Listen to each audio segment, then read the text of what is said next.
শেষ পর্যন্ত জো রুটকে ঘায়েল করতে পারল না অস্ট্রেলিয়া। 138 রান করে অপরাজিত থাকলেন এক প্রান্তে।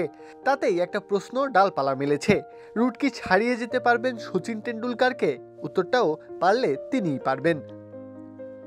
ব্যাটের ছায়াতলে বহুদিন ধরে আগলে রেখেছেন ইংলিশ ব্যাটিং অর্ডার। বিপদে তার উপরই সবচেয়ে ভরসা করে দল। ধারাবাহিকতা ধরে রাখা, প্রতিনিয়ত রান করে যাওয়া, সবকিছুতেই রুটের জুড়ি নেই। দ্বিতীয় টেস্টেও ক্যারিয়ারের হাইলাইটস দেখালেন মহাকাব্যিক এক শতক হাঁকিয়ে। তবে সব ছাপিয়ে সবার চোখ আটকে আছে একটা পরিসংখ্যানে। রুটের শতক সংখ্যাটা যে 40টি, আর মাত্র 12 হলেই তো কিংবদন্তি সচিনকে ছাড়িয়ে যাওয়া যায়। সামনে অবশ্য নাম আছে আরও 2টি, জ্যাক ক্যালিস এবং রিকি পন্টিং। ক্যালিসের শতক সংখ্যা 45 আর পন্টিংয়ের 41, যদিও রানের হিসাবে রুট ছাড়িয়ে গেছেন দুজনকেই। টেস্ট ক্রিকেটে এখন দ্বিতীয় সর্বোচ্চ রান সংগ্রাহক যে তিনি, তবে রুট নিশ্চয়ই চাইবেন সবার উপরে থেকেই শেষ করতে, সচিনের 51 সেঞ্চুরি টপকে যেতে। তবে সেটার সম্ভাবনা বাস্তবিক অর্থে কতটা?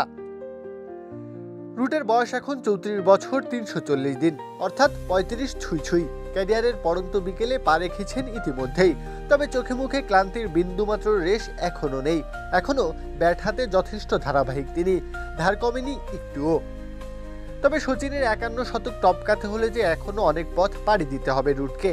শেষ বেলায় ক্লান্তির ছাপ মুছে একটা শেষ ধাক্কা দিতে হবে নিজেকে। যে ফিটনেস রুটের আছে, আপাত দৃষ্টিতে তিনি 38 বছর পর্যন্ত খেলা চালিয়ে যেতে পারবেন অনায়াসেই। সেক্ষেত্রে 30-এর উপরে ম্যাচ খেলার সুযোগও তিনি পাবেন। সেই সাথে ধরে রাখতে হবে ধারাবাহিকতাটাও। তবে 12 শতকের ছোঁয়া পেলেও পেতে পারেন তিনি। পথ অতটা মসৃণ নয় ঠিকই, তবে পাড়ি দেওয়া একেবারেই অসম্ভব নয়।